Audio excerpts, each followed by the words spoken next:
Hello everyone, welcome back to the channel. So I'm not usually quick to respond to current events, but since I did just do a video about Charlie Kirk, I felt it was necessary to speak at least a little on the events that happened in Utah. As I'm sure you're aware, conservative talking head and debate bro Charlie Kirk was killed on a Utah campus on Wednesday. I'm gonna be honest here. The man was a reprehensible human being on every level, a vile little cretin, and an absolute scumbag. So I'm not about to say anything ridiculous like a good man gone too soon just because of the circumstances of his death. Hell, the guy has literally claimed gun violence is just a fact of life here. The fact that he was assassinated doesn't make him any less of a terrible person. All that being said, I've had this quote up for a reason. If we don't believe in freedom of expression for the people we despise, we don't believe in it at all. Noam Chomsky has it absolutely correct. Just like I can say that Charlie was a vile little cretin and a cultural parasite, Charlie had the right to make a career out of being a vile little debate bro cretin. The assassination in Utah was a horrifying harbinger, a canary in the coal mine of political discourse in this country. There are so many figures I can look at, from Henry Kissinger or Bibi Netanyahu to Brian Thompson, where I can look at their actions over their lifetime and say, yeah, good riddance.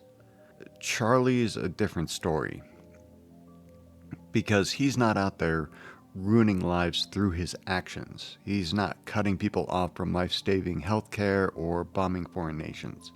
He was just an obnoxious debate bro who thrived off of rhetoric, contrarianism, and bullshit.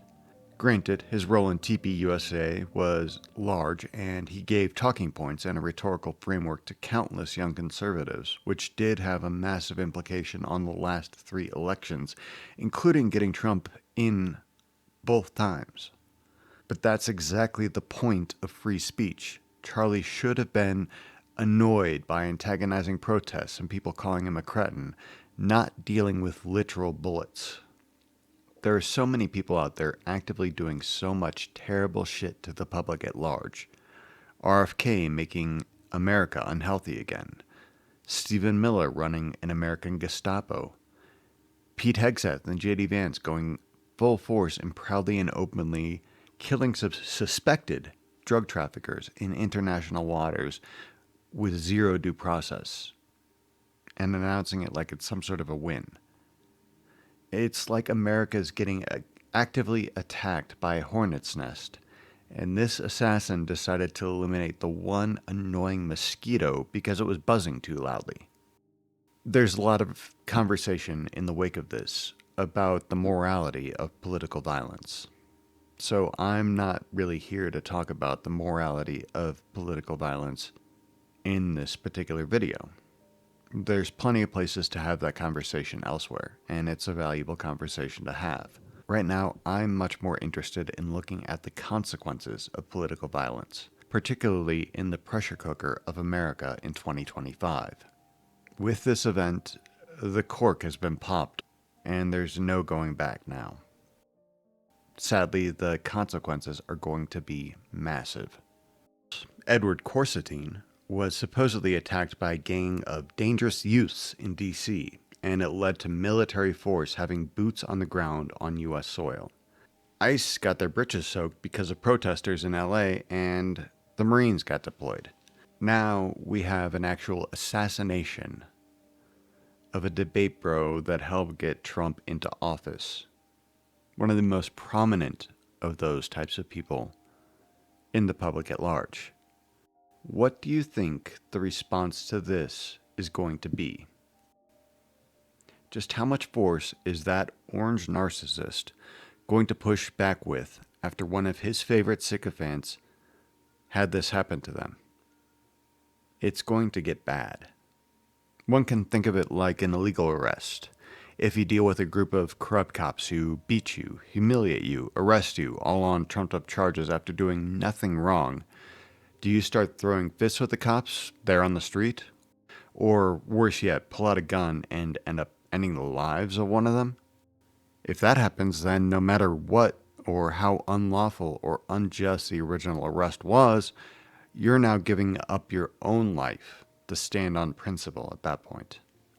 There's a disproportion of force in both the real and hypothetical situations, where fighting back with violence, particularly against someone who's no more than an annoying pest rather than the core of an underlying infestation, is going to result in a huge amount of repercussions, of feedback on a scale that is going to be astronomical because it's coming with the full weight of the American government at its back.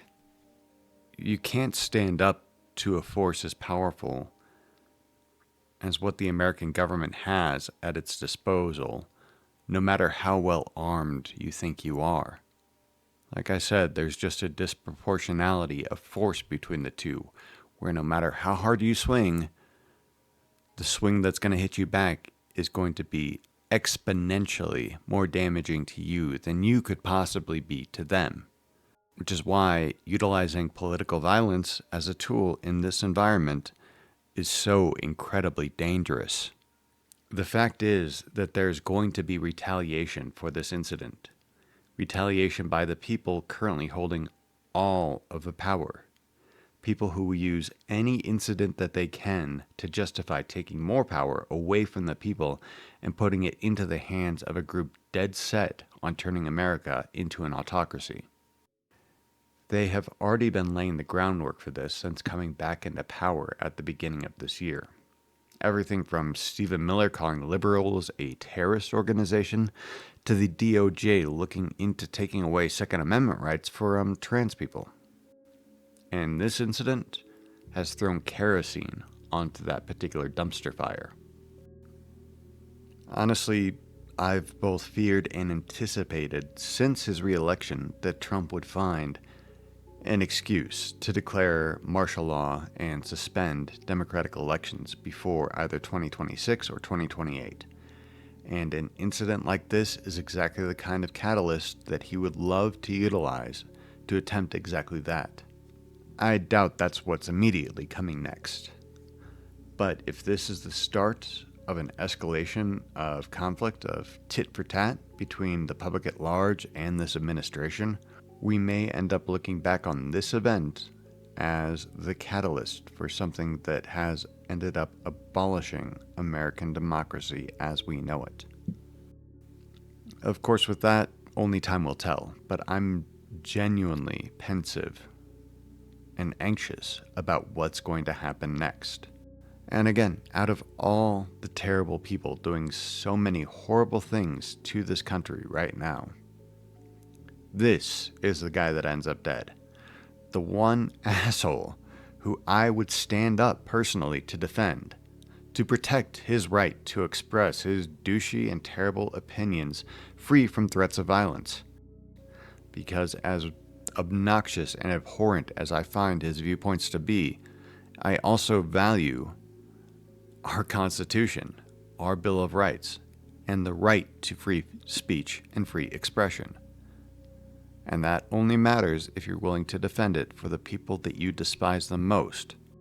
Free speech isn't free speech when it's only protected for the people that you agree with.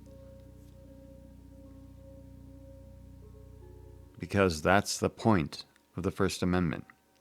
Protecting the rights of anyone, no matter how much of an asshole they may be, and allowing them to express themselves free from censorship or fear of harm.